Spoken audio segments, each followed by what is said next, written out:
What's up, guys? It's KB. Make sure you subscribe to the Underground Sports Philadelphia YouTube channel. Click the bell icon down below so you don't miss a single video from us. And thanks for tuning in to another video from Underground Sports Philadelphia. Now let's get into it. Philadelphia, baby, you're gonna love it. Best sports fans in the world. Actually, the worst, but that's what makes them the best. First recording in the new crib. Yeah. I feel like we should give, we both have new backgrounds unlocked. I feel like we do both have new backgrounds. Good. We should we need to give or something. Yeah, we need to give a quick screen grab. Welcome to my. We should slide off and let people take a picture of it so you can use it for your Zoom backgrounds in your office. There you go. You can and then when people inevitably asks, why do you have a stranger's bedroom and couch for your living background? room. You can explain. You can say, I got it from this amazing F1 podcast that I listened to. Look, and they'll have some F1 in there. I got Monaco back there. That looks really good right there, actually. I kind of wish I had. Very good. I only had 4 things and then that thing in the middle. Oh, I forgot you haven't been here since I hung this stuff up. Yeah. So I kind of want more, but I don't know where else I would put them. Maybe behind my TV. I don't know. I kind of want more, but I just grabbed my extra stuff from moving. It's right down here. You can't see it, like my wall art and everything. Oh. So I'm not gonna put it back there, but I want to put. There's a small wall right here in front of me that I want to put a shelf for Legos and Funko Pops, and then kind of a similar shelf to that. Yeah. A little bit larger, and then right in front of me, I want to put Tony's storyboard art. Oh, cool. Are you gonna get the Red Bull Funko Pop? I kind of want one. I want a Formula One, to some degree. Well, you have either Mercedes and now Red Bull. If a Lando Norris one comes out, I would 100% get that. I'm shocked they're not next because I feel like F1 in general, Liberty Media F1 in general, is missing out. They could sell a lot of those. I'm shocked that Funko hasn't hopped on it already. Yeah, I don't know why it's has to be an individual team. They're not gonna not sell them. Oh no. Apparently, if you go to Costco, you can get they're this big size cars for each of the teams. Mm-hmm. I know. I was like, could we know there's a Costco? Maybe I'll order one of those instead. Have you? I've seen them all over TikTok. I've seen a bunch, and it's one.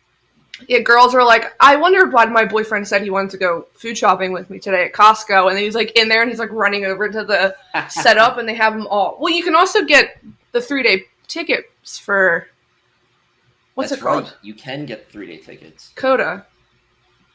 Why isn't my? I gotta look now. Let's do McLaren F1. Well, I know they have Piping. the Lego car, but it's and it's huge. Yeah. There is that's from 2022. I could do 2022. No, it's last year's cars, I think. It's all of last year's cars. Yeah, McLaren Formula 1 team 2022, Lego Technic. And it's got you're looking at the Lego. Yeah, I could do that. I know there's also I did see it in Target one day and I was very, very, very tempted to buy it, and you'll know why immediately. It was a Lego model Chevy Camaro Z28, 1969. It's literally the Camaro that I want. Oh, wow. And I I was with Ange, and I was like, oh, no, this is dangerous. I was like, I need that. Wait, I do love it. I found that they look sick. I'm going to send this, airdrop it to me before we do our actual intro. Oh, I thought you were airdropping it to me, and I was like, I'm not going to get that. No. I'm too far for that. What other formula? See, they have. Could you imagine if airdrop worked like that? You could probably figure out a way to do it over Wi-Fi, but then you're just sending it to somebody.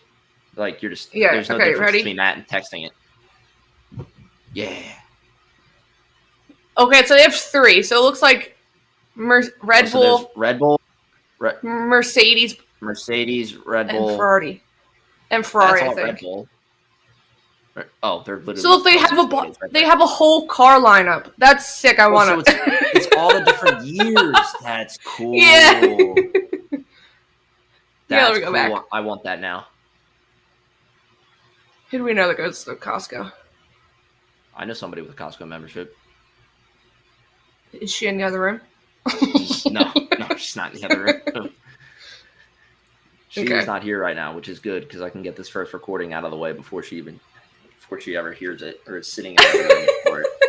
She's never gonna listen anymore because you'll be hearing them all. Yeah. Hello, Angela. Now she won't have to listen to it. She can just hear it live. Live recordings. But okay, everyone, welcome back to I Had It Up. Episode when I went away. 27. Episode 27 of F1 7 Underground. Yes, 27. As always, I haven't done this in a while, but as always, I'm Casey. That is Owen. As we've stated, we have new backgrounds unlocked. Owen's no longer in the basement. Let's give a clap. Out of the basement. I have windows. Wait, I'm out of the basement too. I have windows. We're both out of the basement. Long story short, my first apartment was in a basement of a building. I'm no longer in the basement. I have a wall of windows. Thank God. But yes, we are back with another episode. We are going to just go over some weekly news, and then recap Monza. It was a good one. It was a good one. Might be my favorite race weekend of the whole season. We got a lot of wheel-to-wheel battles, which I've missed. I was watching it off and on, but I was very happy to catch most of the race. But I just had to watch the highlights just to remind myself, Refresh, yeah. What happened, Yeah, no, but it was a good one. But we're gonna start back. We haven't done this in a few weeks. Meme of the week, because we didn't do it when it was just me, and then we didn't obviously do it last week with Mark. So do you want to go first? Do you want me to go first? Yeah, I'll go first. Sorry, I'm on Lego's website now looking at this. Oh my God! You sound like John. Okay. Lego. I'm adding. I would love it. Please okay. sponsor us. This is very easy to describe, but it works so well. Obviously, this meme of the girl outside of the fire, the burning down house, and she's giving this look of it just gives off this energy of yeah, I fucking did this. And then this weekend comes out this picture of Christian Horner in front of all the Ferrari fans. Yeah, right. There's not even. He's just given the same exact look, and he's just it's just suffer. But if you look, it's funny if you look at it, and I'll zoom in on it. You're zooming out. That's not zooming in. That's weird. It's blowing up the banner stuff, and not the actual image. Okay. If you zoom in, and I don't know if you can see, you can tell on some guy, this guy right here. Yeah. This guy, these people down here. None of them are upset. They're happy. Oh, They're no. Very happy in this picture, which is besides the point. I mean, the fact that this picture now exists, I think, is hilarious. The minute that picture came out, I saw someone on Twitter/X go, the meme with the girl in the fire, and next thing you know, it was up. It was all over the place. It does not take people long to make memes anymore, and it is great. It is great for us. But yes, this is my meme of the week. This took me 3 mouse wheel scrolls on my mouse to find. I literally pulled up Formula Dank, and I went 1, 2, 3, and I said, "There it is, right there." That is absolutely it. But he also kind of looks like he's photoshopped. You could easily Photoshop him out of this picture and put him in so many things. Oh, PC, you're just predicting the future. That's exactly what's going to happen. If it's not already happened, that's exactly what's going on. Yes, that's exactly what's going to happen. It's the way the light's hitting his face. It makes him look fake. It looks like a fake background. You could put him into so many things here. Put him into so many different things. Because I know someone photoshopped Daniel Ricciardo's face onto the little girl's face before. Right. Whenever McLaren's downfall or something is going on, like the beginning of the season, people had that one. But I feel like you could also Photoshop Christian Horner's face on turns. You could absolutely do that. Yeah, that's a good one. I like that one. That's my meme of the week. Good one. Okay, like I said, I have to. This first one, I saw it maybe Friday during the race weekend, and I was like, I'm talking about that.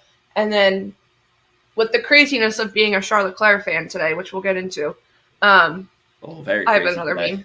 Yeah. So this is my first one. Shout out to the Italian fans, to the Tifosi. They had some stellar pictures, so bad. So for our visual listeners, this is a Saving Private Ryan movie poster, but instead of Saving Private Ryan, it's Saving Private Charles.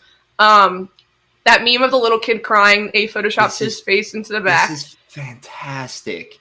Who the hell is this? I have no idea. Is that Matt Damon from the movie or no? No. Is he? No, because Tom Hanks would have taken the front row on that poster. Hold on. I'm sure okay, but regardless, not good with my. The guy directly behind Charles says bad strategies, and then you have Carlos Sainz, which is very, very relevant for today. You could even put Carlos Sainz's whole entire family behind Charles Leclerc in this picture. But yes, Saving Private Charles, the mission is a man. It's so good. I stand corrected. That is Matt Damon. That's what I thought. That is Matt Damon. It's just it's definitely from the Photoshop of putting signs in the background. Oh, yeah. His cheek is pressed in, so that's what threw me off. But that is Matt Damon, yes. Well, and at first look, I kind of thought it could be Max Verstappen. A young Max Verstappen. No? I can't see it, but I do. Maybe I'm starting to see it. Yeah, I can see it. Yeah, the zoom in helped. Yeah. But the Photoshop job is so good. This face on Charles Leclerc, perfect. The Ferrari logo on the helmet, it's so good. So yes, that was my first meme of the week. I literally saw it Friday, maybe. Then this next one came up that this is kind of weekly news also, that Eurovision, the song contest in Europe that goes on once a year, Monaco is officially eligible to compete. So you know who's ready. So this was the news article. Charles Leclerc tweeted, "I'm ready," back at the thing. And then this picture is just so good. So someone photoshopped him onto Eurovision in the background. Someone else has another one where it's closer to the stage and you have Arthur Leclerc playing the piano in the background.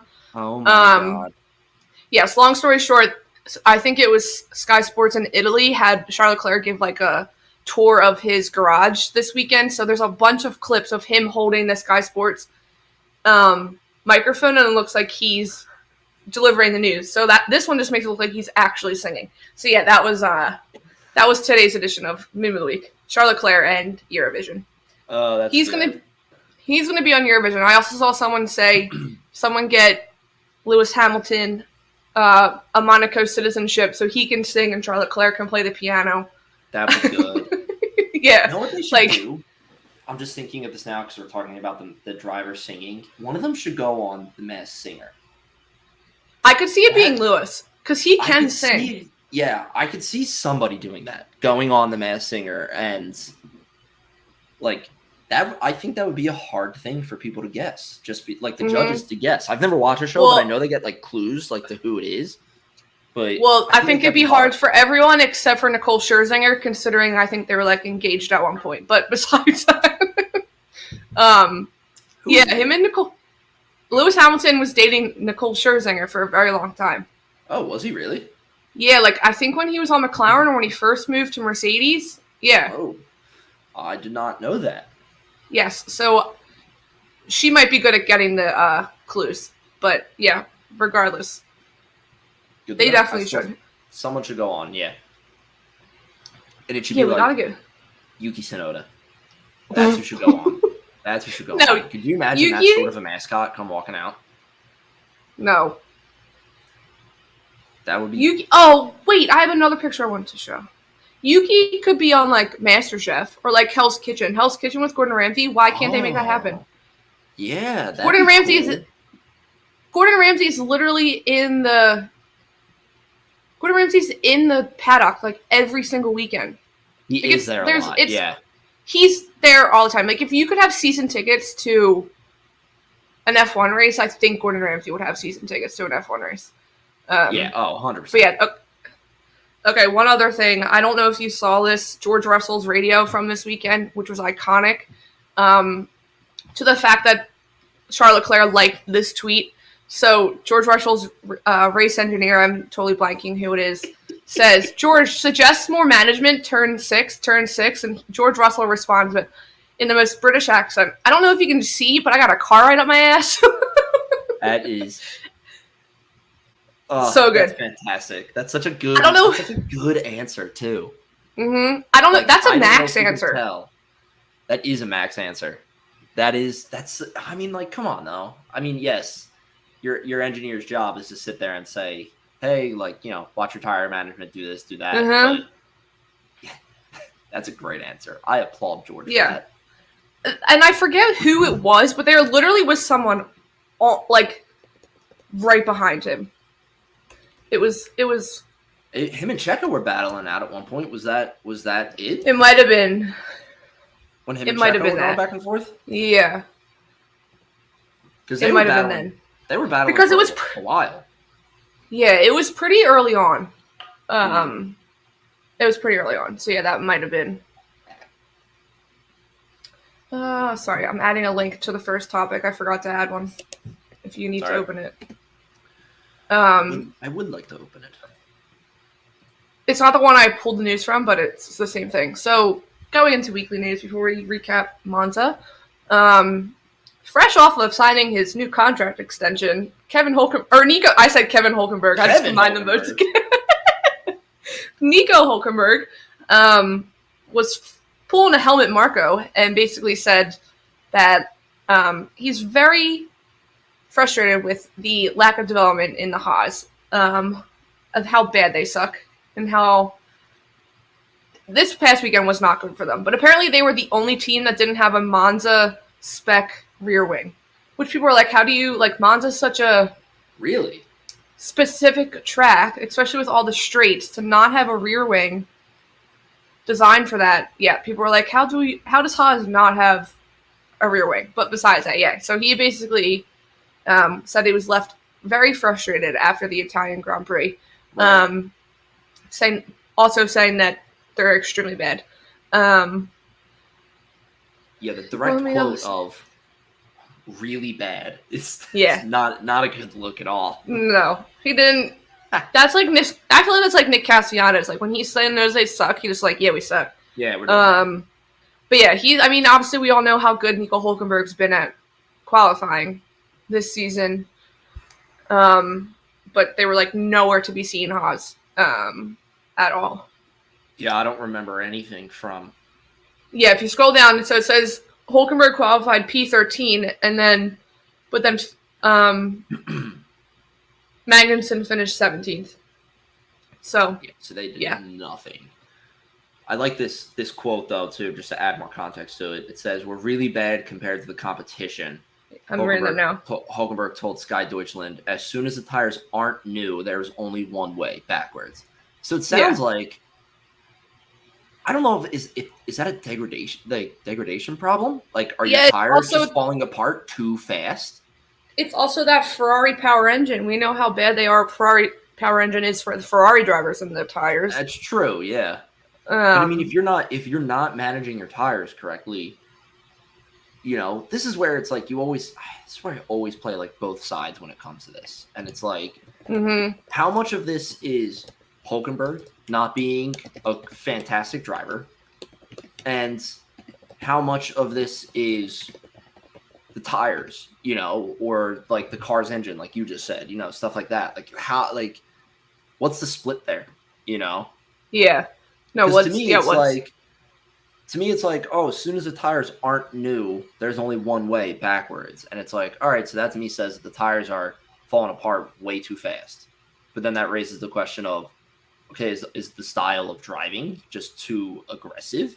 Like, are you true, not, right? How aggressive are you trying to be in that Haas, though? Right. Like, like, are you trying to be aggressive to the point where you're trying to get all the way up to P1 when you know your car can't do that compared to the competition, and it's like that you're just killing the tires? Or is it just you're trying to manage and you can't, and the tires are just falling apart? Yeah. You would also think by the time qualifying comes around, yeah, right. I'm trying to think what's next. Singapore? I feel like a lot of these do have good straights. I mean, we all know Vegas has some decent straights. So I feel like it's the track too, because obviously on the straights, I'm gonna guess, I feel like tire life probably gets used the most, because it's not like when they're going through turns, they're going slower, quote unquote. But yeah, no, it was definitely interesting to hear. But yeah, the fact that they didn't have, what's it called, a special rear wing also was a little shocking. But yeah, I'm sure that is strictly on the team. That's 100%. Mm-hmm. The team should have had, like every other team, a Monza spec rear wing to play to the strengths of the track. That's an oversight on the team. I agree. Yeah. But it is also, I feel like, kind of bold for Hülkenberg to say that after signing his year extension. But I definitely wouldn't want to be Gunther if I just signed my two drivers to the contract, mm-hmm. And you're going with the class of, because we said it last week or something, it's the first time they've had the returning drivers in how many years, and then one of those returning drivers that you're confident in to invite back is like, oh, we're really bad right now. Like, yeah. Not a good start. You know what? It's not on here, but it's Haas related. I saw it was quotes from Mick Schumacher saying that how badly run of a team Haas is compared to what he's been treated with now at Mercedes. Right? I'm sure. Like, yeah. I mean, you have Mercedes, who's been world award-winning for how long, and you have Haas, who's still relatively new. Yeah. It's only a matter of... Sorry, I thought my charger fell. Yeah, I did see that. I forgot to note that. I feel like there's a lot of PR scandals this week going on with different teams. I feel for those PR professionals. But yeah, moving on to Perez and Helmut Marko. I feel like Helmut Marko wakes up every morning, those tearaway counters, one day a week, gives you an inspirational quote. It's like, mess with Checo today. Say a quote about Leclerc today. Say something about Norris today. He just causes chaos every morning. Mark said it completely right. During silly season, that didn't exist. He was just providing all the drama, and he's still providing all the drama. He was giving us the content. Yes, he is absolutely giving us the content. 100%. So apparently there's a lot of things. So there's comments from Checo about Red Bull, and then there's comments about what's his name that Marco made about Checo and Lando Norris. So the first, Checo Perez says he will only stay at Red Bull if there's an environment where he can contribute. So it says that he could maybe look for alternatives for 2024. Right. So, I mean, he's come out and said before, the car is not to his driving style. Obviously, anyone can see that based on how he's not getting into Q3s, but 2 in a row. 2 podiums in a row for Checo, so maybe he's back. Right. Or Helmut Marko said these to light a fire under Checo's ass. And then... I could see that. Yes. And then Helmut Marko dropped these comments literally 24 hours later, saying that Lando Norris would be the preferred teammate for Max Verstappen. Yeah, I know. We talked about this last week. Where's the quote? So Marco said, Perez is not consistent. He's not always focused. Perez has a contract until 2024, and Norris has a contract until 2025. Unfortunately, it's that long. He continues saying some other things. This is in regards to Lando at the beginning part. In terms of youth and speed, he would suit us very well, meaning Lando. Sergio, on the other hand, is already over 30 and is expecting his 4th child. Damn. Yeah, and it says so he has other interests, so you have to see what happens next. I love that the two comparisons are you go from business to personal in one line. In one line. And in his age and his speed that he shows on track, he would be a replacement. And then it's like Checo's old as fuck. He's 30 and he's on his fourth child. He needs to figure shit out. And it's like, holy crap. Not even just his fourth child. I'm pretty sure his wife gave birth last year and she's pregnant again. So damn. I mean, there was that other comment from Christian Horner talking when, like, the news broke that she was pregnant, and Christian Horner was like, well, yeah, clearly he stays busy at home. She's pregnant again. Man, he may be already over 30, but he is young at heart. Yeah, he is. After that cheating rumors of Monica last year. She was like, let me tie him down with some more kids. Prove his innocence, Yeah. But yes, gotta love Helmut Marko. Let me see if there's anything else. Obviously, I know that this is, like you just said, like, Perez is locked in until 2024, and Norris has until after 2025. But I mean, but that could be really nice. Yes, and people are saying, we'll talk about him in a little bit, like,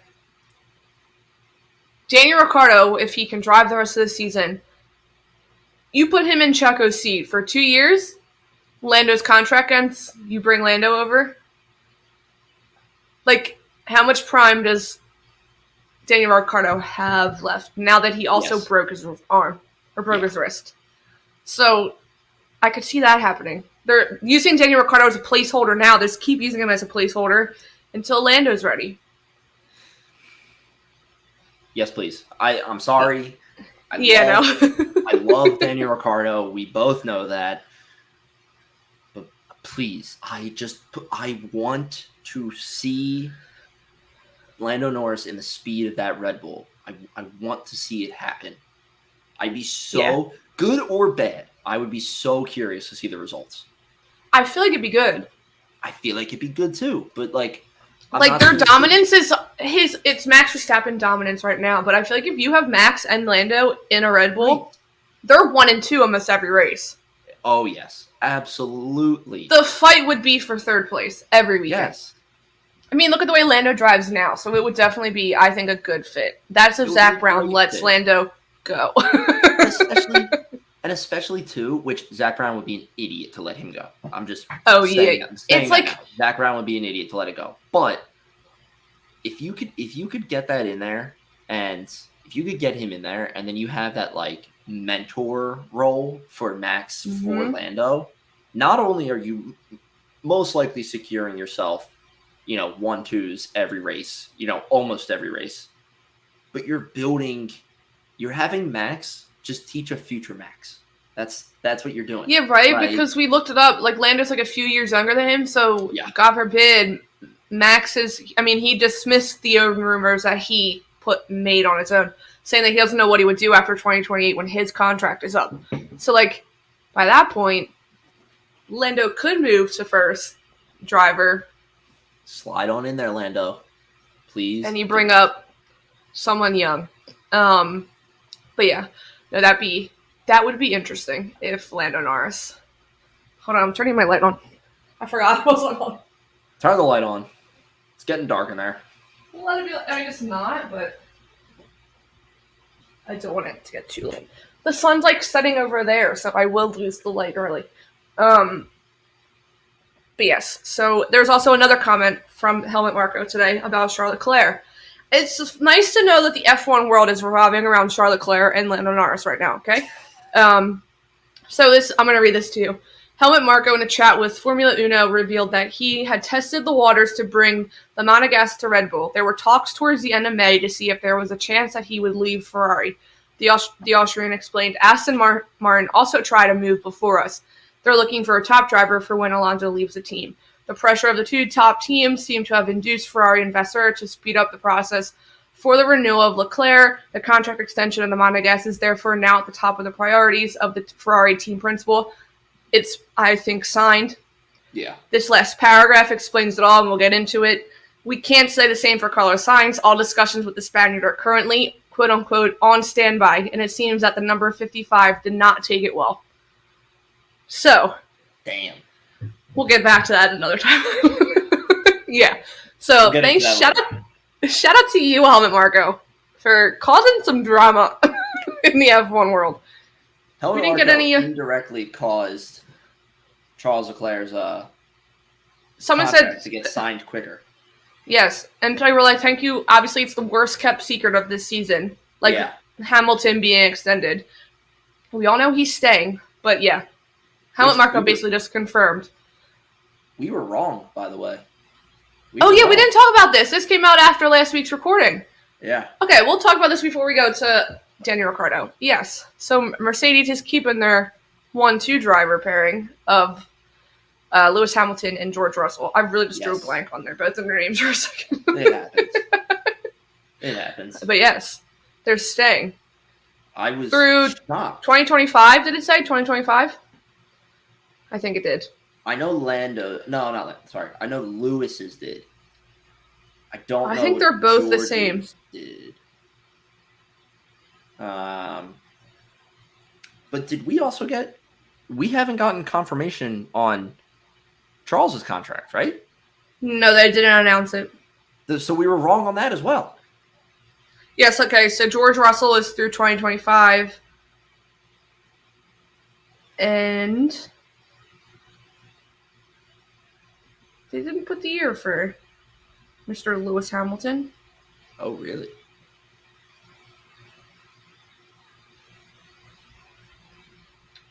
Yeah, but I also saw Toto Wolff said that he's not letting Lewis go until he retires as a Mercedes driver. So that's smart. Yeah. Get that man his 8th world championship. He had it in his hands. It was taken away. That's a smart move by Toto. Regardless of how Lewis performs from here on out, he won 7 world championships. Mm-hmm. That man is the face of Mercedes, so for forever. Yeah, smart move. Yeah. Yeah. So yeah, they're obviously both staying. We were wrong. Well, I knew the week you jumped off, I did talk about Lewis Hamilton because there was rumors it was coming and it could have been announced right before Monza. And it was, but I didn't know about George Russell. But yes, we did not say about Charles Leclerc. We guessed Charles Leclerc would be announced. It was the perfect setting to do so. To me, it makes complete sense to do it then. But I think if there's issues on the other side, maybe they're pulling like a Toto Wolff and they want, like he did with Valtteri Bottas, they want to make sure Carlos Sainz is with a new team before they announce it. I know I've heard quotes from Toto Wolff before. He wanted to make sure Valtteri Bottas was set up with Alfa Romeo before they announced George Russell was coming to Mercedes. As like a respect thing.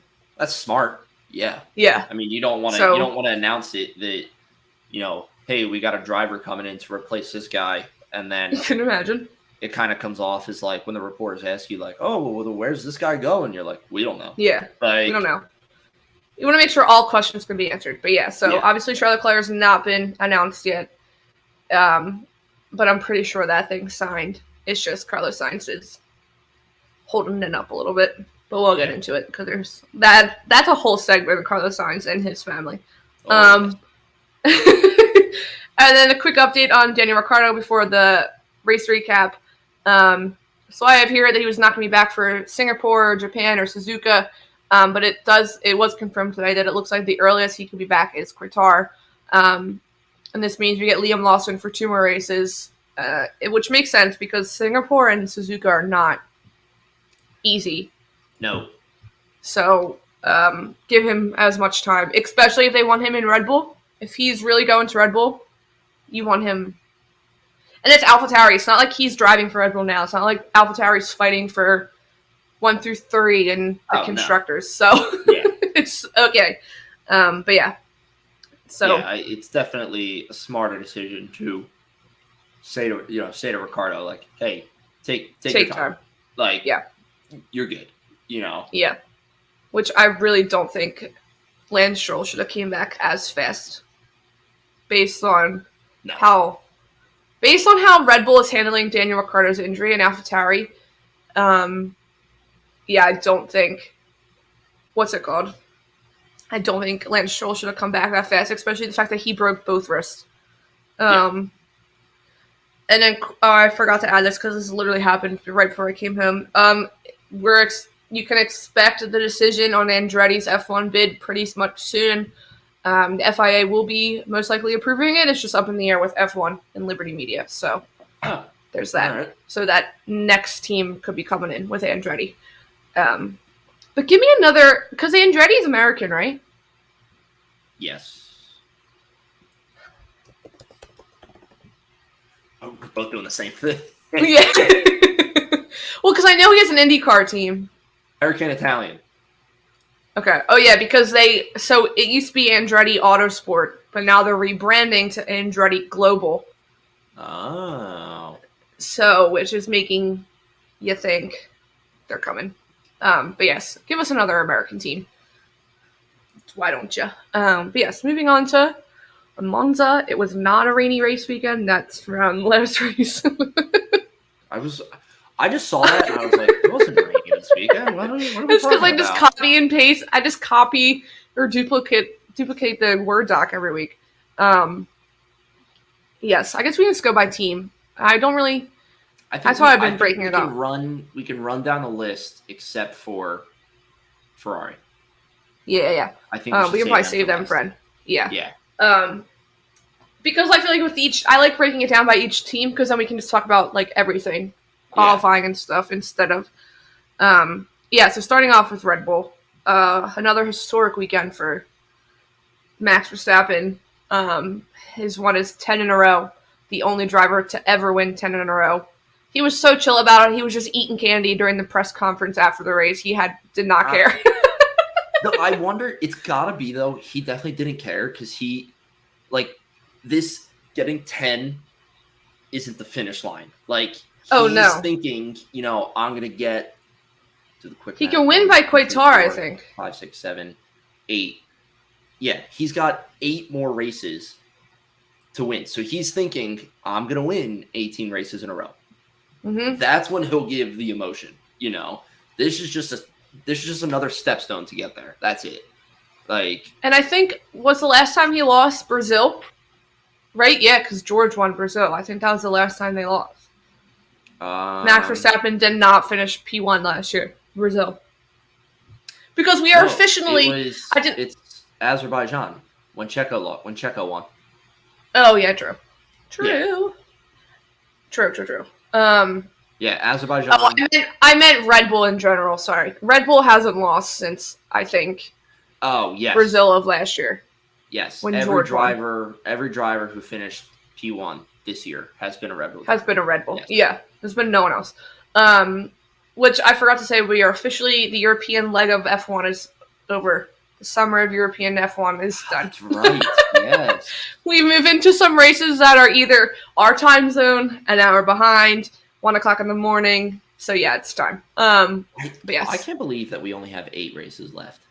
Yeah, it's wild. It's been really fast because obviously last year. Don't get offended, people. I didn't get into F1 until Miami of last year. I can remember you watching Miami, and I was like, yes, because I saw stuff when we were in Florida, and I was like, oh, cool. And then I watched Drive to Survive. Again, don't get offended, people. And then I got into it. But I feel like I don't know, maybe it's because we physically talk about it each week that's making it go faster. But yeah, it feels so much quicker than last year. Yes, much quicker. Much quicker. But yeah, so obviously back to Red Bull, 10 in a row for Max. Only driver ever. I have to talk about I think it was during the practice session. Practice session. I just looked at the screenshots from Friday. Some iconic radios between Max and his race engineer GP. Yes. They're so good. I saw some of these screenshots, yeah.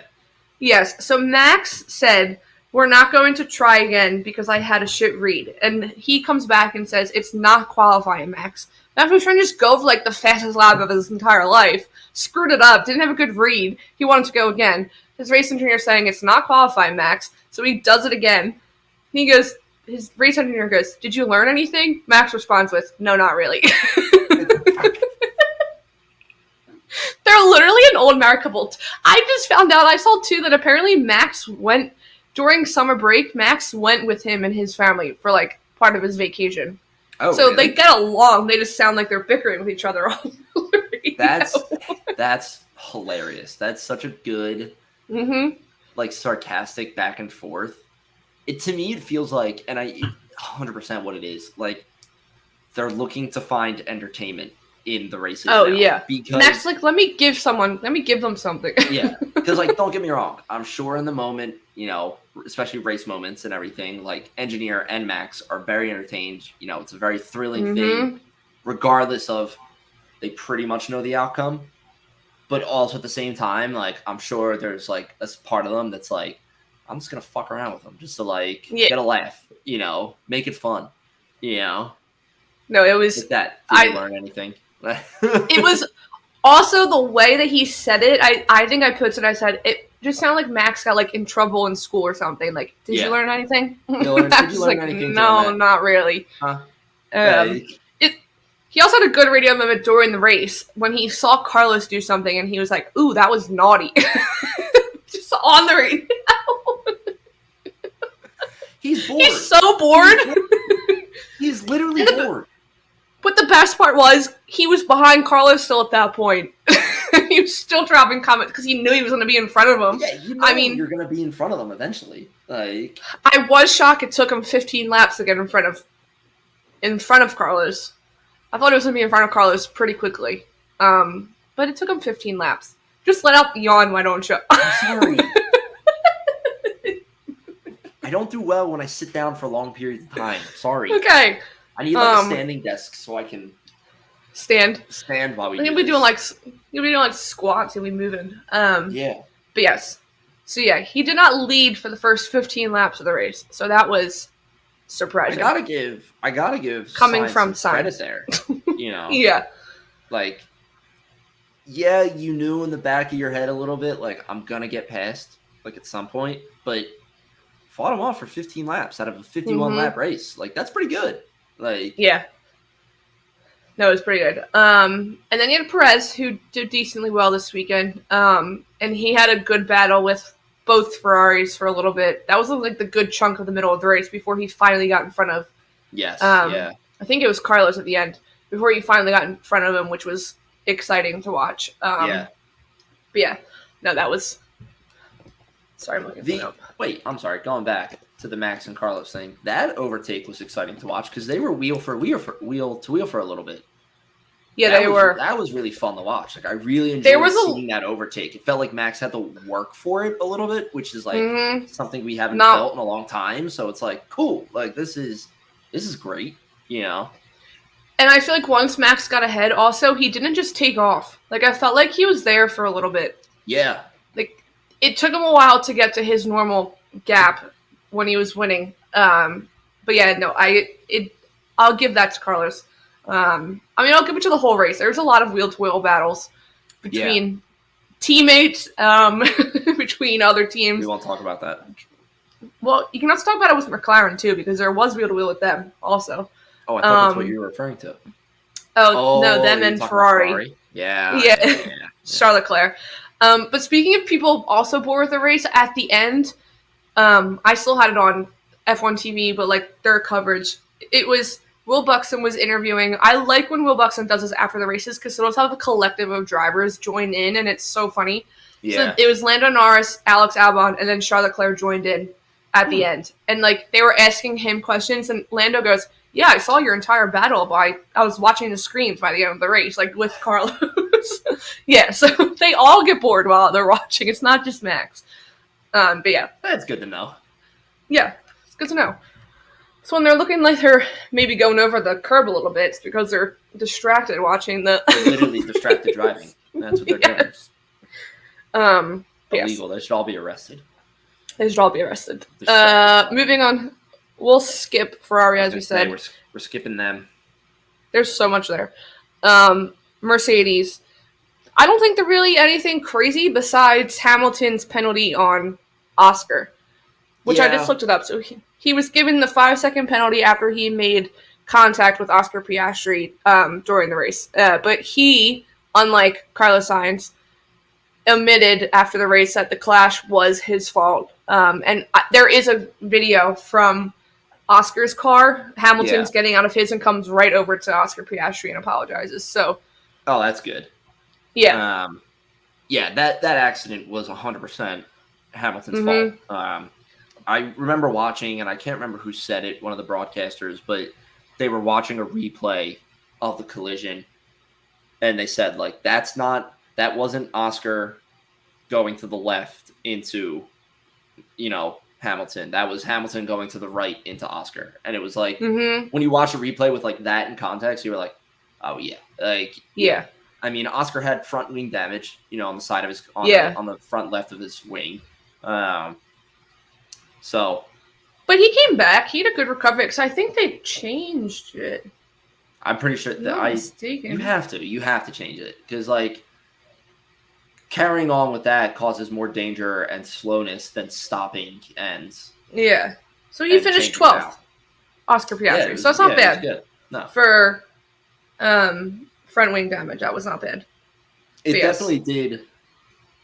I don't want to say ruin it because 12th is not a bad place. Obviously, you want to be within the points, but I'll say that collision definitely ruined points for Piastri. Absolutely. Yeah. Absolutely. Definitely took him out of the race. It, again, didn't, like, ruin the race entirely. It's not like it was a major crash, red flag, he was, like, injured or something, but once that pit stop happened for him to switch out the front wing and everything, and it was just, you just kind of knew. You're like, all right, this is Piastri's out of the points now, which sucks to watch, but. Yeah, right, because he was doing well. I mean, obviously he's been doing well. But yes, I'm adding another. We're talking about him, so we can go down a little bit and talk about McLaren. Since we're talking about them. They were the first battle. Just an article about their. Yeah, so they also had contact. It was very, very, very, very, very minor. It didn't cause damage, obviously. It didn't damage his front wing. But yeah, they made contact. Which I like when they let the teams, I like when they let drivers fight within the team. It obviously makes it more exciting. So I hope.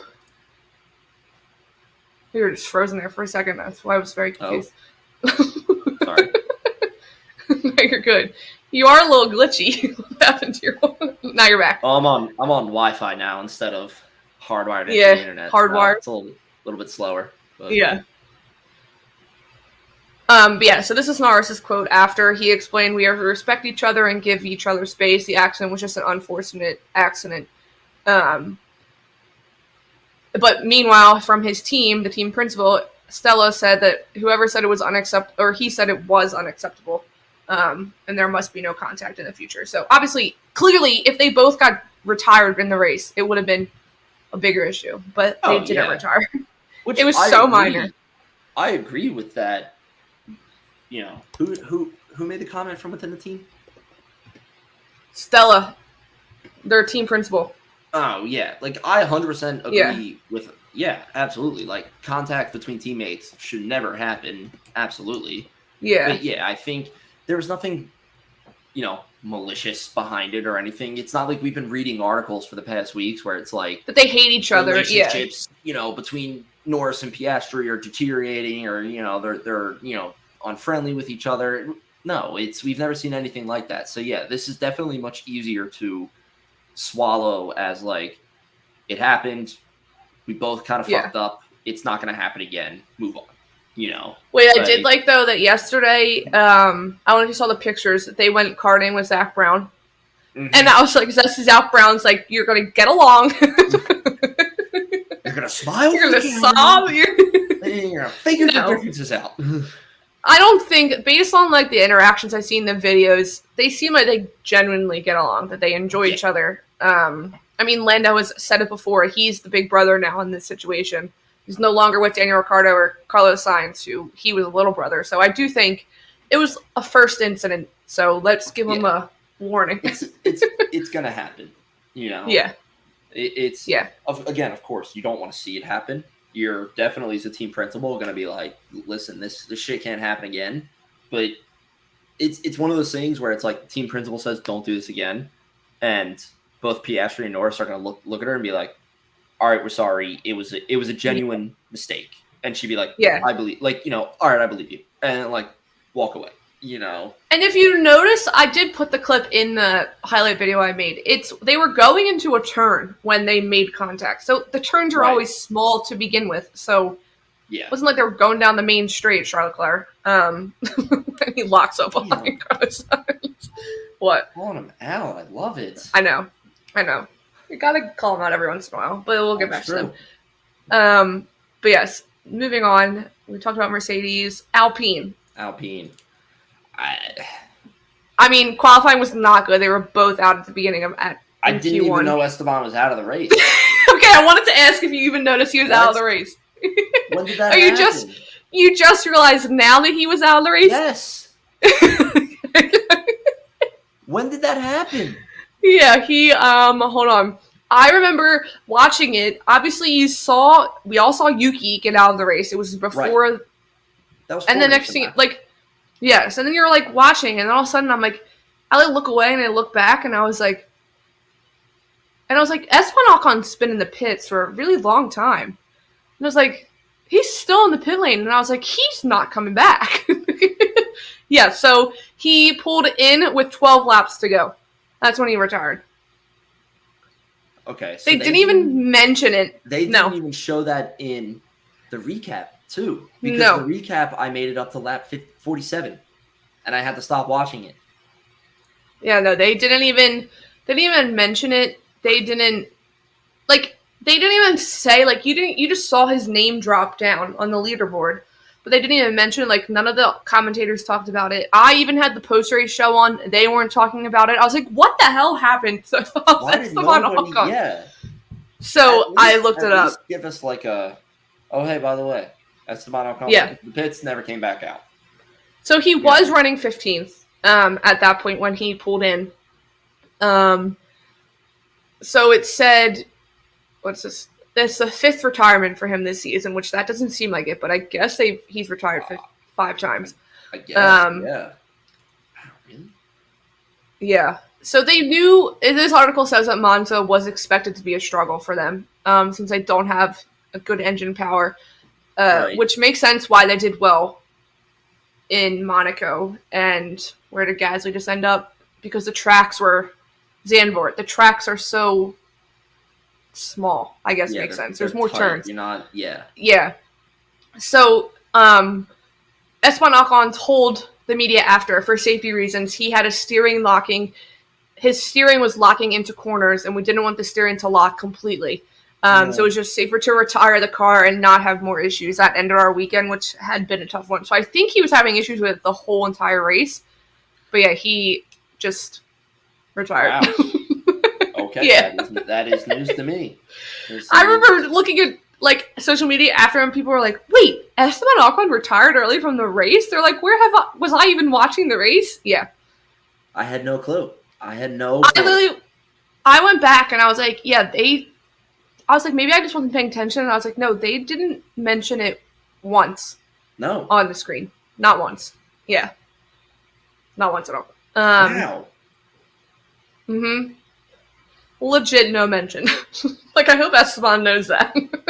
No mention. This is hilarious to me that there was nothing. But all right, that's okay. Surprised that because they don't have Otmar on the pit wall, they couldn't go right to him and ask a question. Yeah, really. And you know who was in the paddock this weekend? Mattia Binotto. He's going to Alpine. Yes. He's 100% going. Where was he in the paddock? Was he just watching, or was he? He was walking around. He was cuddling up to Carlos Sainz, which explains it all. Never once was seen with Charles Leclerc. Yeah, he was just hanging out. Yeah. I think at one point he was being followed by cameras. I think maybe the Netflix crew which would make sense if he's coming back to Alpine. Yeah, that would. Yeah. Yeah. But yes, moving on to Williams, aka the Alex Albon team. Yep. Literally. I'm sorry, Logan. I'm so sorry, Logan, but it's true. Alex Albon. Yeah. Alex Albon is carrying that team across the finish line week after week. Week after week. I don't even know what to say about that because there's not much. Let's see, where did he's finishing the points? Where was he? He was 7th. All right. Behind Hamilton. That's behind great. both Mercedes. Yeah. I mean, he was also in that group, obviously, like I said, on F1 TV with Lando Norris and Charles Leclerc. And Charles Leclerc even asked him, like, how was your race? And he was like, I was slow. I was like, Alex Albon, you were not slow. But okay. I mean, more. I love it. Again, had the fastest lap in qualifying at one point. I was like, look at you go. Maybe you're the new king of qualifying, Alex Albon. Like, where is he getting this speed out of the... I don't know. And can you imagine, this is the first... Williams is kind of in the same shoe as, I think, Ferrari right now. Like, it's James Vowell's first year. Next year will be the first car fully under him. Oh, yeah. And James Vowell came from Mercedes, so I feel like I would love Alex Albon to be on Ferrari, but I do think he stays with Williams. Yeah. For at least one more year. I think if he closes out this year strong as he's performing right now, like if he continues this until the end of the year, they'll be re-signing him to a contract. Absolutely. Yeah. And I think if Logan keeps fading, I mean, Mark said it last week, Monza was the last track that Logan knew from previous racing experience. So it'll be interesting to see. Obviously, Vegas is new for everyone, but the tracks coming up are difficult. Yeah. Watch him perform better now. Yeah, right? Because he has no expectation. Yeah. Like, people are just, like, expecting him to, like, not do well because he doesn't know the track. That pressure's kind of off his shoulders. Like, he's going to do well. It's going to take off. But, yes. And we kind of talk about it. Alex Albon, he's appendix-less. We all know what happened last year with Monza. This is when Nick DeVries ended in the points. Yep. When he drove for Alex Albon. So I heard them talking about it during practice, and I love that I texted you right away. So some people had special helmets. We haven't talked about those teams yet. But Alex Albon wanted to incorporate something to do with the anniversary of losing his appendix last year. So good. Which is so good. And I even posted, I said, long story short, I said, Owen and I both lost our appendix a year and a day apart from each other. So we resonate with Alex Albon. We understand his need to put it on there. And when you think about it, I don't know when Monza was last year. I feel like it might have been earlier in the season. Maybe not. But yeah, so he wanted to figure out how to put, even they were talking about like just an icon of the appendix on his helmet. And then I think it was Crofty. Crofty was like, yeah, then he realized that the appendix wasn't a very good looking organ to just have like a cute clip art image on his helmet. So he decided against it. Alex Albon, I would have bought that model scale helmet from you in an instant. He should have kept it. That would have been so good. He should have kept it. That would have been so hilarious too, because everybody would have been like, "What the fuck is on his helmet?" Yeah. Like, yes. I also saw in that interview after Alex Albon was in the same hotel as the Ferrari guys. You saw clips. Ferrari fans were standing outside chanting and singing for hours and hours and hours. And Alex Albon was like, I mean, I didn't really hear them. They did stop, but they were pretty loud. Damn. Yeah. That's yes. Feeding the rumors with that. I know he is. And the way they were interacting, they were standing next to each other, him and Charles Leclerc. And people were like, look at those future teammates. Like, it was... Like, they both are just, like, baiting at it, I felt like, the entire time. Yeah. I would love if they were teammates. I would love it. Well, I'm sure the PR for the team is even if it's not happening, I'm sure what somebody's PR team is like, people love this rumor right now. Like, yes. Buy into it, play into it, feed the masses for what they want, 100%. Yeah. Interesting to see. Aston Martin. I put Alonso was great, but I don't really remember if Alonso was good.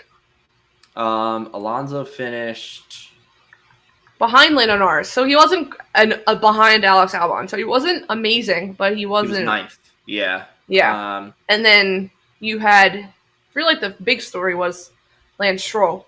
He didn't drive FP1 because Felipe Drogovic drove for him brilliantly. The car worked fine. Right. He gets in FP2, Lance Stroll. Drives I think he drove one lap and had a pullover. And then he was out during Q1. It just wasn't a good weekend. They literally had Drogovic on the broadcast during FP2, and they were like, "What'd you do to his car?" And he was like, "Nothing. It worked fine for me."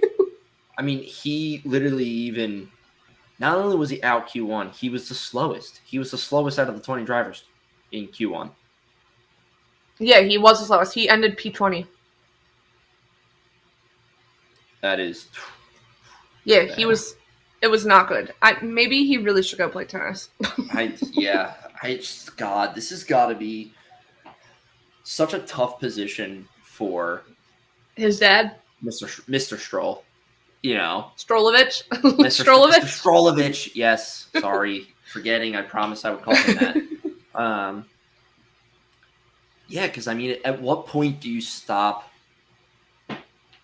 Like, what hat is he wearing right now? Is he wearing the hat of a father, or is he wearing a hat of a boss? Of a boss. And at what point do you switch said hat? And you're like, okay, time or you put both on at the same time, and you're like, listen, I'm sorry. Yeah. But maybe this isn't for you. Maybe this isn't the best thing for you. Yeah, you have that talk with him, be like, is this what you want to be doing? Like if Lance Stroll was in that AlphaTauri, he would be out. He would be Nick DeVries. Yeah. He would have been gone. So yeah, it is. Any other team, he'd be gone. Absolutely. Yeah, and they have their Felipe Drogovic is a qualified driver. He could easily he looked good. Right. Excuse me. He looked good during FP1. I'm gonna go back. I know Felipe I have the screenshot in here. He won a 124-140, and he was 18th. In practice. Yeah, so not awful, but it's one practice in that car. So, yeah, he could. I know he could do better. It's not a good look at all because you're right. You go from practice 1 where you get 18th in that car, and I have to assume what is your,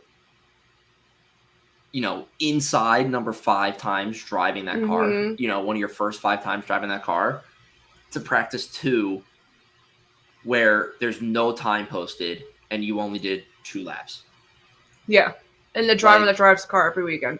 Yeah, it's for the F1 driver, your secondary driver right now. And then has been consistently ending outside of the points, getting out qualified pretty quickly. Yeah, maybe Mr. Stroll. I mean, and maybe you're should right, have a practice 1 and 2 are what? 2-3 hours apart? Mm-hmm. Yeah, who came into your car and messed with it? Charlotte Claire's side of the garage. What the hell happened? Yeah, who sat? Yeah, did you replace your whole garage crew with the Ferrari garage crew? Carlos Sainz garage. People come over and sabotage it. What the hell happened to your car that quick? That's not. Not a good look at all. No, that was. They were literally to Drogovic. They're like, "What happened? What'd you do to his car?" Kidding around, and he was like, "Nothing. I don't know." It worked fine for him. Yeah. Yes.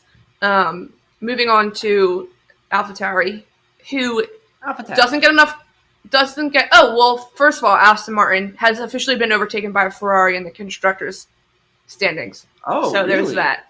Yes, they have. Look at that. 228 for Ferrari and 217 for Aston Martin. Wow. Mm-hmm. So there's that. Which, that can't be good. Mr. Stroll can't be feeling good. Strolovich can't be feeling good about how good they started off the season to now be behind Ferrari. Especially, McLaren's 100 points behind them. That's catchable. With the way McLaren's driving, that's catchable. If Aston Martin were to finish 5th, with the way that they started the season and everybody saying, including us, saying, this is a team that's going to fight against Red Bull this year. This is the team that will eventually give us a non-Red Bull podium. To fifth, to standing fourth right now in potential to finish fifth. Mm-hmm. If I'm Strolovich, I am pissed. Like, I'm destroying that brand new office that he just built. Yes, like I am fuming. Because then, what was the point? What was the point of doing that? What was the point of building this super fast car? And what was the point of building this brand new headquarters? Like, literally, Aston Martin and McLaren have totally. I mean, yeah, they have totally switched places from the beginning of the season to where they are now. They've just flopped. That is insane. Yeah. I mean, I would love to see McLaren finish fourth. You know. Yeah, so do I. Especially last year. Last year they finished fifth. So jump up one spot. Hey, that's an improvement. You're getting up there. I love to see it. You know. I don't know why. So obviously Red Bull is like the unbeatable villains of the sport, but for some reason, McLaren and Aston Martin, I feel like, are the true villains of the sport. I don't know why, but they just give me those vibes. I mean, they're the cars that nobody expected in the first and the back half of the season. I mean, think about it. In the first half of the season, it was all Aston Martin. Like we said, Aston Martin were the ones that were going to be, beating Red Bull eventually when that day came, It also was like McLaren, how we say for Red Bull, it's the Max Verstappen show. It was the Fernando Alonso show. That hype train was so real. It was, yeah, and we were happily on board that hype train. Everyone was excited. And I'm not saying that McLaren has now flipped roles with them and they're the ones competing against Red Bull, but like it's gotten to the point now where it's like Aston Martin is kind of have fallen back into where they were last year, and it's kind of like. We're going to fall back into our normal routine, whereas McLaren's come around this corner around the summer break, and they're like, we're not going to fucking settle for this, and we're going to pick our shit up and drive our asses off. And it's like, fuck yeah. Like, cool. Like, when McLaren takes and it's like we said, it's doable. I think they both would have to finish P5 and above. I don't know the math for McLaren, but they could totally catch Aston Martin. And that would be... I would love it. Well... Someone get the Drive to Survive crew in Aston Martin the day that happens because he might explode. The Drive to Survive crew has to be loving this potential that is happening this season. It's the midfield battle is what's... You have the clear-cut winner. So it's like, Red Bull's going to get their screen time. But give them the first episode. No one needs... Yeah, and then most of the season is going to be Aston Martin, McLaren, Ferrari, all these different things, especially with all the changes too. You'll get the Alpine with the Otmar firing. You'll get that covered. Stuff like that. And I will say, what is it? Drive to Survive does do a really good job of covering all the teams. I think they do a good job of splitting the focus among the teams, but it feels like there's going to be a lot to cover. I feel like this season is shaping up so they can individually showcase each team. Yeah. Like we talked about it last year, Williams didn't get covered at all. You can't ignore Alex Albon this year and the way he's driving. They're not going to exclude the only American driver on the grid from a largely based American audience. Like they're not. And too, if the season comes to a close, right? Well, actually, this probably wouldn't happen at this time, but let's just throw the hypothetical out there. Season comes to a close, and the rumors are confirmed that Alex Albon is going to Ferrari. Oh, yeah. He would get, you're getting that screen cover then. Or that screen covered. You definitely know, I would hope he is, especially with the way Red Bull has apparently reached back out to him. Right. He's not just a midfield driver anymore, Alex Albon. He's making his name known. But moving on to the next two. First, before we talked about them, Haas, there's really nothing else special to talk about our notes, so we'll skip over. To the other two home teams, the one is easy to figure out. They're a home team, aka Alfa Romeo. But the one I always forget, it's really their home race, AlphaTauri. Yeah. They're based in Milan. It's not far. You would Not never far know. Not They far didn't off have the special. They didn't have special livery. I think Yuki had a special helmet. Yeah, they deserved a little bit more coverage, but they didn't. You would not know it was their special. It was their home race. I did see though. So apparently last year, I forget what it was. I think they've done like podcast episodes with their drivers, and they started last year with Yuki and Pierre Gasly. And Yuki was saying he wants to come over to Pierre Gasly's house. Like, how come you never invite me over? And Pierre's like, okay, maybe. They did it this past weekend. Yuki came over and they literally did like Top Chef in Pierre Gasly's kitchen, and Yuki cooked for him. So, which was exciting. God. But yes, so I looked it up. Yuki qualified P11. Liam Lawson qualified P12. And then we all know Yuki was out during the formation lap. And then I literally just had it up and and Liam Lawson finished P11. 1 spot away from a point. I mean, that's great. That's fantastic for Lawson. I'm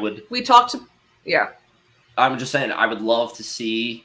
I don't know if this is like a comfort thing, like, and that's he's racing more in F1, so therefore he's getting like he's got more experience essentially, and he's getting more comfortable with that, which is leading to a better performance. But I mean, if he can get called in for 5 races?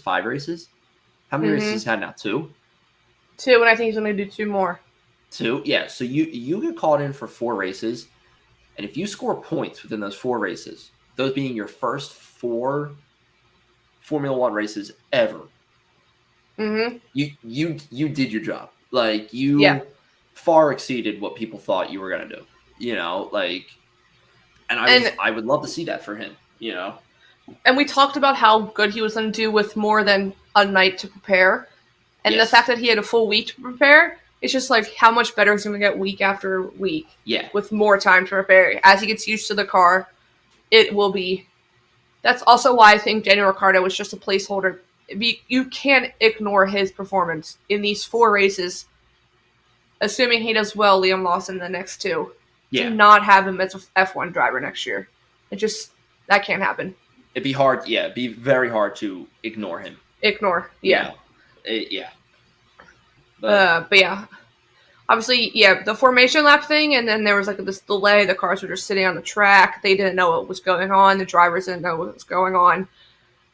There was a great radio that came from Charles Leclerc. He was like, they were saying that they were finally coming on, the engineers and stuff. He was like, oh, great. I thought you guys were just like taking a walk from Rome to get here because they were taking so long. I'm here. We're getting there. I'm here for the Charles Leclerc. He doesn't give a fuck error. Give him the sassiness, man. Yeah. Give him the sassiness. It's great. And then Alfa Romeo. They really weren't noticeable. They both had issues during FP1. It's got to take some time. They killed it with the livery. That needs to stay for the rest of the season. Yeah, the livery was real nice. Every single announcer, every session was literally like, can we write to Alfa Romeo? Can we talk to them and have them keep this for the rest of the season? It was so good. I'm going to go look at it again just because I remember and it was seeing simple. It for the first time, and I was like, this is good. Like, it was simple because like the front looked normal and it was just the American flag on the back. It was so nice. Yeah. And then they both had special helmets. Which picture? Valtteri Bottas killed it again with the helmet. Legit killed it. It was like supposed to look like it was supposed to look like a vintage like racer with like when they used to wear the goggles. Like that's what the shape of the helmet, like the design of the helmet looked like. Oh, that is cool. If you go back to the thread, I always started like one thread in general on both X and threads of all the special stuff. Yeah. Yeah, this livery is... I'm looking at a picture of it now. This livery is gorgeous. So nice. And you're right. The simplicity of it is... Mm-hmm. It's what makes it beautiful. Like, it's very easy to look at. It's not too, like... Oh, here's a picture of Bottas's helmet as well. That's fucking cool. Yeah, I love that. it's cool. He has not missed one race with when he's had a special helmet. That's really cool. Yeah, this livery needs to stay. This absolutely needs to stay. This livery. Yeah. But getting back to the Ferraris, I actually just found something. We didn't talk about it with Red Bull. You know how Perez went out onto the gravel? Yes. During FP1. So there was that F1 troll account that posts a bunch of memes. Yeah. They did a screen grab of Doc Hudson going across when he does that turn. Classic. Like, you know what I'm talking about? With the smoke, because that's what Checo's car looked like. I literally tweeted and said, don't you dare disrespect Doc like that, because that's not what Checo was doing. Checo was just going into the gravel. Don't do that. Yes. Let me take a drink of water. All right. Are we moving on now? Yeah. Oh, boy. So the most problematic team on the grid. What are you going to say? All right, hold on. Should we do how they did in the race first before we get into Yeah, this? we'll talk about the race before. Yes. So, I thought obviously, yeah, I thought the race was good too. Obviously, Carlos was on podium. Good for you. Right. Good for you. Good for you. Good for you, asshole. Led the race for 15 laps. Ended up P3 on the podium. Again, it's Ferrari home race. That crowd is insane. Oh, yes. Good for you. The battle at the end was so exciting. To the point where Charles Leclerc came over and interrupted Fred Vasseur in one of the interviews and literally checked his polls. I didn't see that part. That's good. And he came up when he got out of his car, because when he got out of his car, he congratulated Carlos when they were waiting to be interviewed in the park for a minute, and he literally went over to the Ferrari people and he was like, "Did I make you guys sick?" Because he locked up behind him at one point, at the end. Yeah. And you saw the smoke, and I was like, "Oh my god, he's gonna crash into the back of him," but he didn't. Which was the cause of the drama that we'll get to. That entire battle. Which, it was a battle. Let them battle. Fantastic drama. Let them fight is such a good... I don't know. I have mixed feelings with it, because it's it could lead to so many bad things. But then also at the same time, it can lead to so many good things. And it could lead to such a good... Sorry, I just got bombarded with text. I just lost my train of thought. It can lead to so many bad things. We've seen, obviously, team-on-team collisions before in the past and in this race, when teammates are fighting. But it's just they got to know when to stop and everything. And it's I'm glad that they kept it under control, It's what made the end of the race exciting. You knew Max was going to win. You knew Checo was going to win. It literally was a battle for thirds between two teammates. It was definitely exciting. They also had special everything inspired by Le Mans, which was sick. I did enjoy it. I wish they, like you said last week, they should keep the yellow. They should keep the yellow. Keep a hint of the yellow. Someone just said the only change they would have made to the car from this week is if they made the Ferrari on the rear wing, it was white. If they put that yellow. That's the only change they would have made. It just needed a little bit more yellow on the back, and it would have balanced it off with the Ferrari on the rear wing. I agree. They also both had special helmets. Carlos was a vintage feel, which was cool. And then Leclerc's, which also makes me believe that his contract is signed. On the top, he just had "One Team, One Dream" written on the very top of the helmet, which was I didn't notice a nice touch. Yeah, it was on the very top.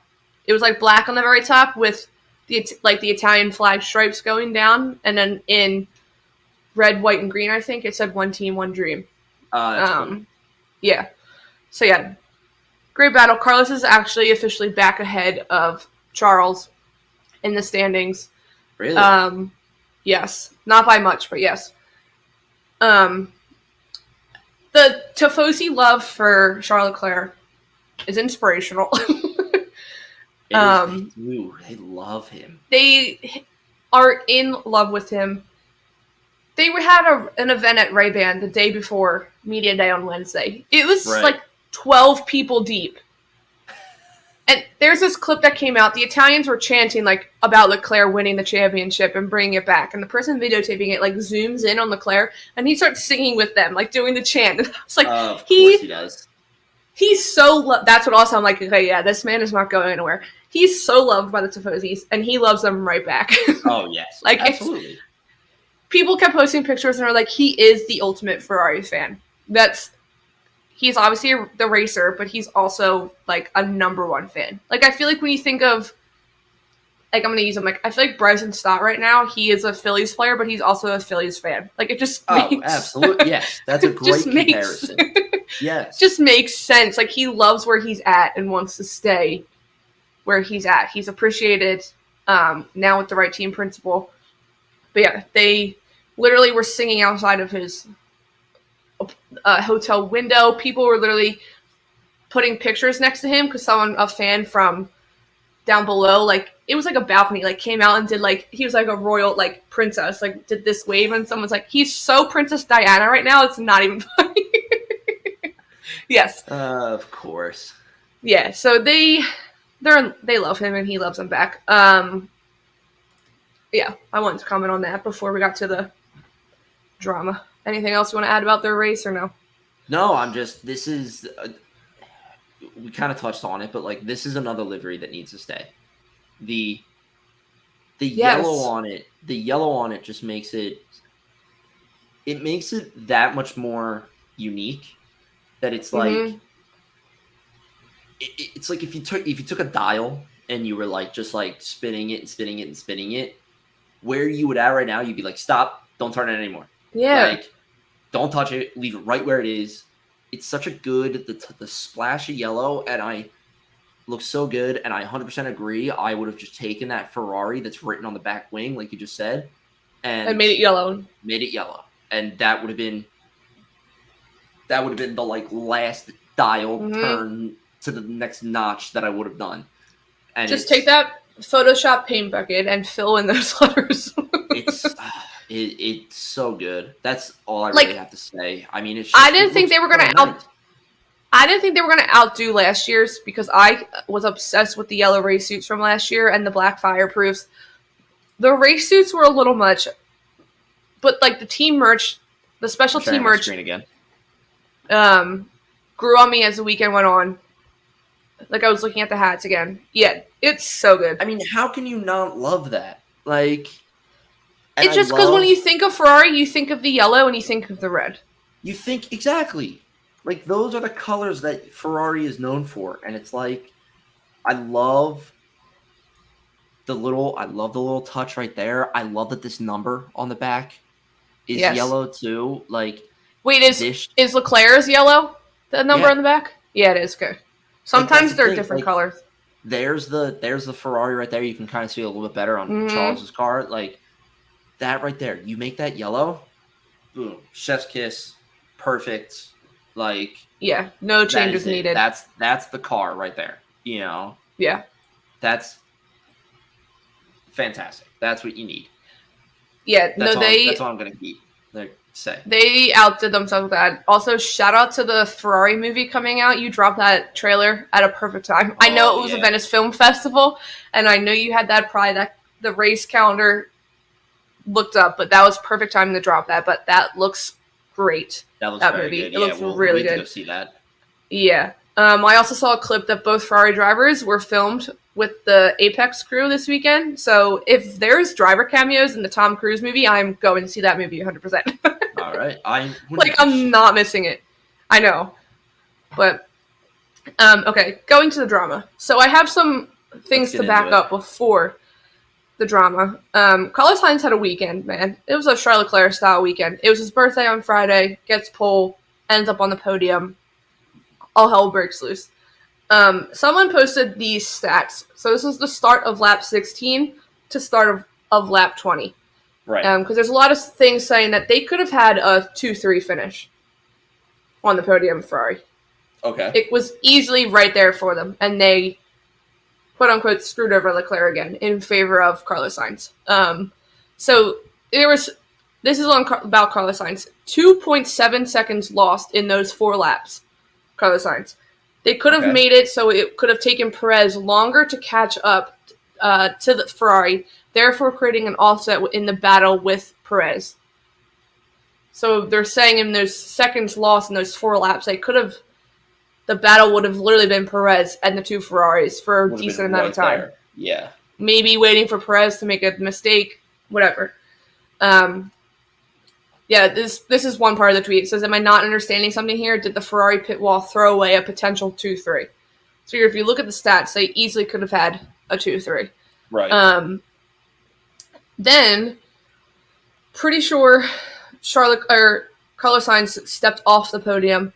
Immediately, his dad was on Spanish media complaining about the win, or about the podium. So it says, Carlos Sainz Sr. speaks on Ferrari allowing Sainz and Leclerc to race today and not on other occasions, like Austria. That's what they're saying. The quote is, it's odd. Sometimes they decide some things and sometimes others. Carlos has to ask and understand the strategies, why sometimes they can attack each other and other times not. He'll keep the 3rd place now that it has happened. I prefer it to be like this without any type of team order or anything. Deserved. They didn't want team order. I'm sorry. You could have had a 2-3. So he's just saying, I'm happy my son got I'm happy my son got 3rd naturally instead of by team order of Charles backing off. They should have told Leclerc to back off in that exciting battle at the end to give Carlos more of a cushion to win. Yeah, basically. And then immediately after the race, it must be a Ferrari bad luck. Carlos Sainz's watch was stolen, and he literally chased down the people to get his watch back. Not Charles Leclerc style in his custom Ferrari. Carlos Sainz chased, ran down. If you see the clip, there's a clip when the police get the guy. Carlos Sainz literally doubled over, catching his breath, because he literally sprinted to get his watch back. He got it. They arrested the guy. That's all fine. He put out a statement that he was fine. He thanked the Milan police, all this stuff. But then this morning, my alarm goes off. I get up. Oh, wait. First of all, Ryanair. Have you ever followed Ryanair and how they roast F1 drivers all the time? Yes. So they retweeted ESPN's article about how he was robbed of his 500,000 euro watch in Milan hours after finishing 3rd, but was able to chase down the robbers and retrieve it. They retweeted it and said, only Racy can win. Damn. That's good. That is objectively, that's fucking hilarious. That is. I literally was like, that was so good. They don't hold back ever. God. Yeah. Then this morning, you wake up to the news of Carlos Sainz's mom liking all these tweets that were highly disrespectful, criticizing, coming after Charles Leclerc. The one in particular that got the most traction is the Spanish translation, from, what's it called? Apple. Says, you know what Carlos has that he never will? Talking about Leclerc. The honor. Congratulations, Carlos. Today you shut up lots of mouths. Basically saying that he doesn't have the honor of winning with Ferrari. All this stuff. Someone tweeted a picture of Charles Leclerc's win with Ferrari back in 2019 from the podium and just put honor. Who liked it first? Charles Leclerc. Of course he did. Because why not? Yes. I don't understand what you mean by that. He has won before. He has, I don't know, just maybe they saw the way Carlos was treated by fans this weekend, that he doesn't get the same respect. The Italian fans maybe have a favorite over the 2 drivers, which is understandable. Of course they You have literally a favorite. have one driver that grew up in the Toro Rosso Red Bull driver academy, and then you have the other driver who literally has been with Ferrari since he was, a teenager. Yeah. He's basically an Italian citizen at this point. Just give it to him. One in Monza, most recently for Ferrari. Of course they're going to have a freaking favorite. He almost won the championship last year. It doesn't make sense. Of course that is... they're going to have a favorite. And he's butthurt. Just feels very petty to me. Yeah. And the best was all this stuff was coming out today, and Carlos Sainz was doing testing for Ferrari today. Charles was there, and Charles Leclerc is doing testing for Ferrari tomorrow. I would have loved to have been a fly on the wall at Ferrari That would have been tense. With the PR man, yeah, I can't even imagine. That's making me, going back to that last paragraph from Helmut Marko, I understand why they're acting this way. Because they're not getting their way, Carlos Sainz and his family. They're not getting his way. They need PR training. They literally need PR training. Why are you doing PR training? Yeah. Like, first of all, your likes are visual to everyone. Bookmark those tweets if you don't want people to see them. Oh, yeah. Like, you're going to get, like, discovered. She had more. There was multiple. Find that, yeah. There was multiple, and then you had, I think it was his uncle / godfather that liked a tweet that was also, like, disrespectful, like, listing all this stuff Carlos Sainz had that Charlotte Leclerc didn't. Like, literally insane. Insane. So, yeah. But then, a few hours later, his mom unliked all those tweets, so someone got to her. Oh, yeah. Somebody messaged her and was like, you need to put that away. But between Carlos Sainz's dad talking about how he talked to Audi last week, then his comments after the podium, then his mom's likes of Twitter today, yeah, they're panicking. And they're just burning every bridge as they go out. Yep. Every bridge. It was being posted today, though, that apparently when he left Toro Rosso, there was drama between Carlos Sainz's dad and Max Verstappen's dad. And he basically ruined the relationship within that team as well. So, yeah. So this isn't the first time this has happened? No, not the first time. It's also the they bring in the Spanish advertising money as well, or the funds, so they probably don't want, like, but yeah.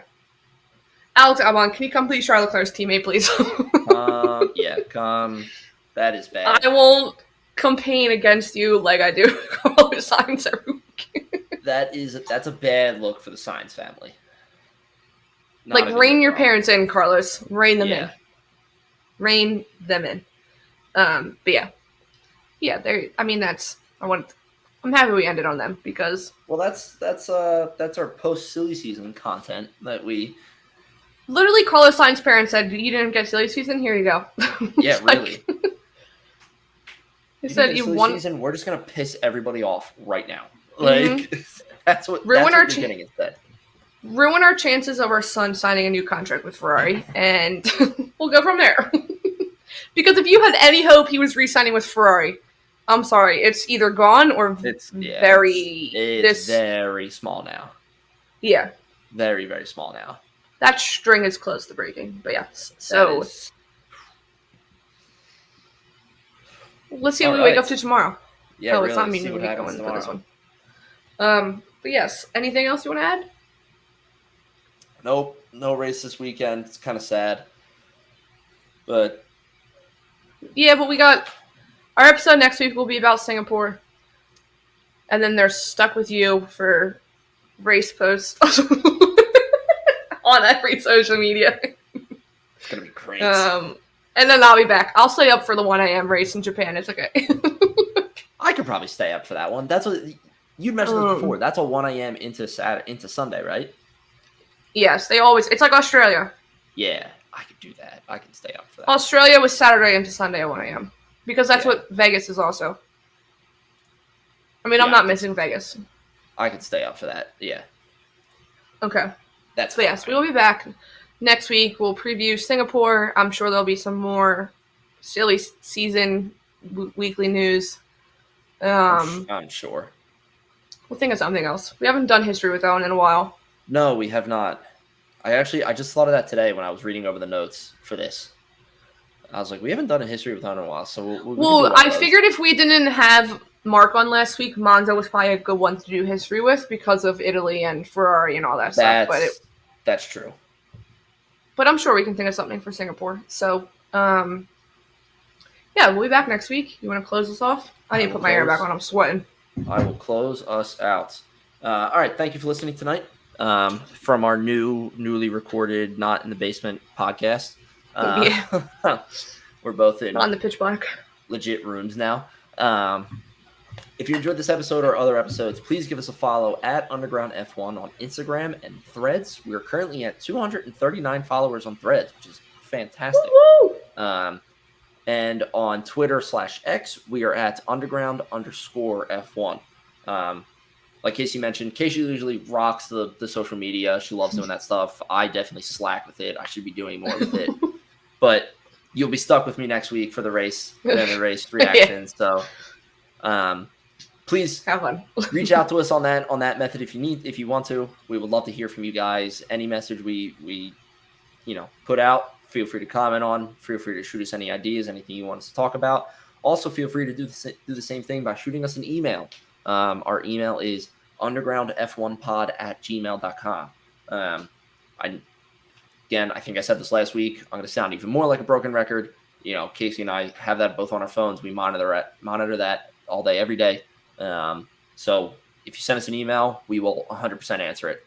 And please, wherever you listen to the show, whether it's Apple Podcasts, Google Podcasts, Spotify, SoundCloud. I don't know if I don't think we post on SoundCloud, actually. I don't know. My bad. I don't even know if SoundCloud hosts podcasts. I don't think it does. Scratch that. No SoundCloud. Anywhere you get this show, please leave us a review on that said platform. That's such a huge way. It helps the show grow in more ways than you can imagine.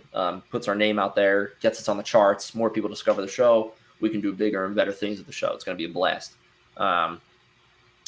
Similar to that, please also go give our main YouTube page a follow. That is at Underground Sports Philadelphia. And as of this recording, thank you for updating this number, Casey. They are currently sitting at 540 subscribers, which is huge because the last time we looked, it was like 520 or like 515 or something like that.